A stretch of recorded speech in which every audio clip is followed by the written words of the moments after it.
चार मर्यादा माता लक्ष्मी, मां सरस्वती के सामने माता पार्वती जी से पूछ रही है। वो मर्यादा है कौन सी जिस मर्यादा के बल पर एक जो घर बसता है, घर जो बसाया जाता है, उस घर में सुख, सौभाग्य, संपदा, सत्ता, वैभव, प्रतिष्ठा, यश, कीर्ति, आरोग्यता, ये सब वहां रहे।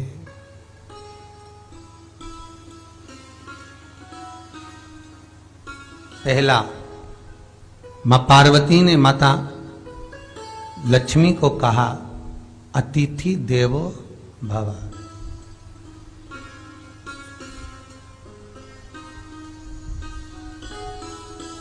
हमारे दरवाजे पर जब कोई अतिथि आए, हमारे दरवाजे पर कोई मेहमान आए, तो हम उसका आदर करें। परिवार के लोग जो आदर कर रहे हैं वो अपनी जगह पर है, भाई आदर कर रहा है वो अपनी जगह पर है, जेठ आदर कर रहा है वो अपनी जगह पर है, देवर मान सम्मान दे रहा है वो अपनी जगह पर है। पर सबसे पहला सम्मान घर की स्त्री को अतिथि का करना चाहिए। गरुड़ पुराण में लिखा है 94 तरह के नरक में एक नरक है जो दरवाजे पर आए हुए अतिथि का सम्मान नहीं करता, उसको जल नहीं पिलाता, उसका मान सम्मान नहीं देता, उसका आतिथ्य नहीं देता, उसके लिए भी एक नरक रखा गया है।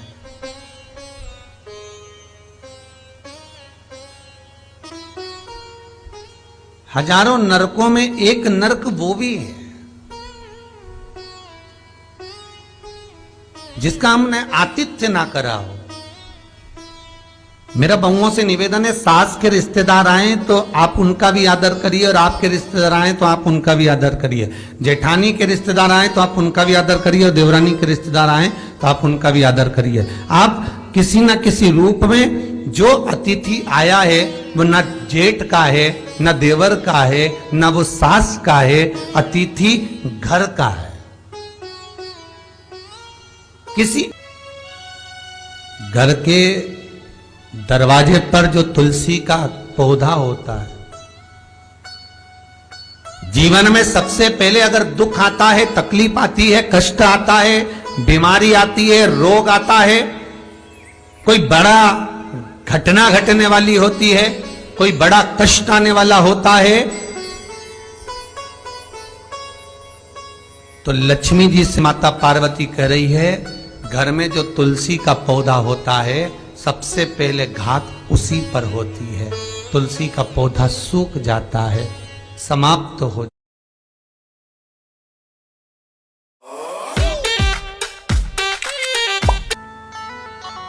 कितना सुंदर बात कही है महाराज।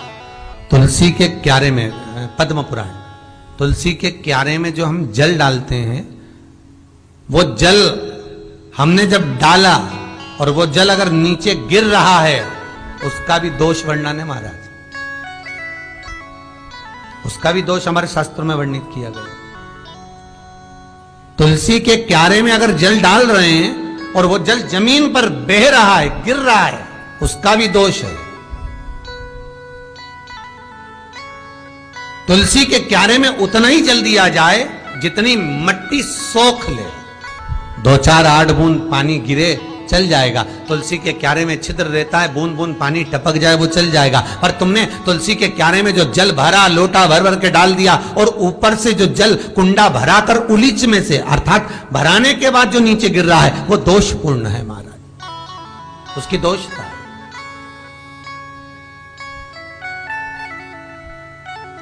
वो दोष देने वाला। तो लक्ष्मी से माता पार्वती जी कह रही हैं कि दूसरा क्रम है घर में वैभव, लक्ष्मी, संपदा, प्रतिष्ठा, यश, आरोग्य को पाने के लिए तुलसी के क्यारे की आराधना, तुलसी के कुंड को नमन करना। तीसरा क्रम कहा, घर में, घर के अंदर रसोई घर में एक छोटा सा मटका, मटका नहीं तो हंडा, हंडा नहीं तो बाल्टी, बाल्टी नहीं तो कलसा, पानी का भरा हुआ जो नारी रखती है, दूसरे दिन उस पानी को बाहर ढोल कर फिर वापस धोकर भर लेती है। मटका रोज धुलता है, हंडा रोज धुलता है, प्रतिदिन का। जितना जल उस पात्र में रहता है, भरता है, ऐसे ही घर में संपदा बढ़ती। 3 क्रम बता। चौथा, पांव की चप्पल बार बार टूट रही हो, कमर से नीचे जो वस्त्र पहने हो वो फट रहे हो, कहीं पजामा पहने से तो मालूम पड़े। शनि का नियम है, शनि कथा कहती है पांव की चप्पल बार बार टूट रही हो, घिस गई हो, बद्दी टूट रही हो, कुछ कर रही हो, और अगर कमर से नीचे जो वस्त्र पहने हो वो अपने आप फट रहे हो, समझ लेना कि शनि पांव से प्रवेश कर रहा, मतलब अपनी प्रखरता शनि दिखा रहा। किसी मंदिर में गए महाराज और वहां जाने पर चप्पल चली गई तो समझ लेना शनि की कुदृष्टि अब पड़ना बंद होना चालू हो गया। कितना सुंदर कहा है महाराज। जूता चप्पल आज के जमाने में तो फैशन हो गई साहब, घर की चप्पल अलग होती है, बाहर की चप्पल अलग होती है। लोग घर में चप्पल किचन तक में पहन के जाते हैं। अरे पानी ले जाओ सीओर से।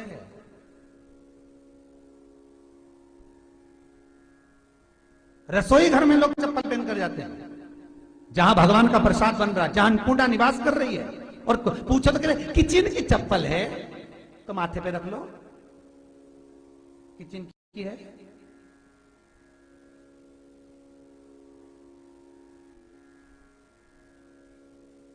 एक नियम बना लो साहब, थोड़ा सा निवेदन, थोड़ा बुरा तो लगेगा रे, सीओर वाला महाराज वैसे भी बहुत कड़ला बोलता है, लोग कहते हैं हम थोड़ा कड़ला जरूर बोलते, पर निवेदन है आपसे,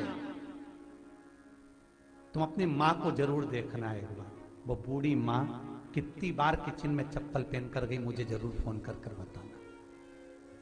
बूढ़ी मां रसोई घर में आज भी बिना चप्पल के जाती है, और बहुओं की कहीं एड़ी नहीं फट जाए, ठंड नहीं बैठ जाए, इसलिए ये रसोई घर तक में चप्पल पहन कर जाती है। किचन की है, पिट्टू कहां की है, वो भी तो सोचना।